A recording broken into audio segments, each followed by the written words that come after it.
Viewers, আসসালামু আলাইকুম। আশা করি সবাই ভালো আছেন। আজকে আমি আপনাদের মাঝে একটি নতুন ভিডিও নিয়ে আসছি। এই ভিডিওটি হচ্ছে যে মরিচ গাছের পাতা যদি কুঁকড়ে যায় এর করণীয় কী বা কী করলে ভালো হয় বা এর প্রতিকার। তো আপনাদের মাঝে আমি সেই ভিডিওটি দেখাবো। যদি এরকম হয় পাতা কুঁকড়িয়ে যায়, দেখতে পাচ্ছেন ভিউয়ার্স যে গাছের পাতাগুলো ছোট ছোট হয়ে এসেছে, গাছটা হলুদ রঙের হয়ে গেছে। আর পাশের গাছটি দেখেন, এটি সম্পূর্ণ সুস্থ আছে, সঠিক আছে।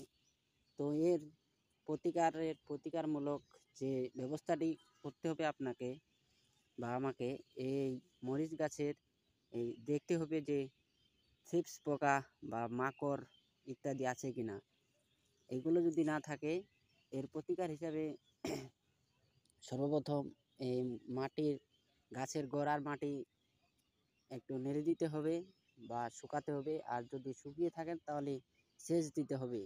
আর উপরে স্প্রের ওষুধ হিসাবে ছত্রাকনাশক মেটালেক্সিন ম্যানকোজেব বা মেটালেক্সিন সাইমোক্সিলিন অথবা ম্যানকোজেব এরূপ জাতীয় ছত্রাকনাশক স্প্রে করতে হবে। তাহলেই 3 থেকে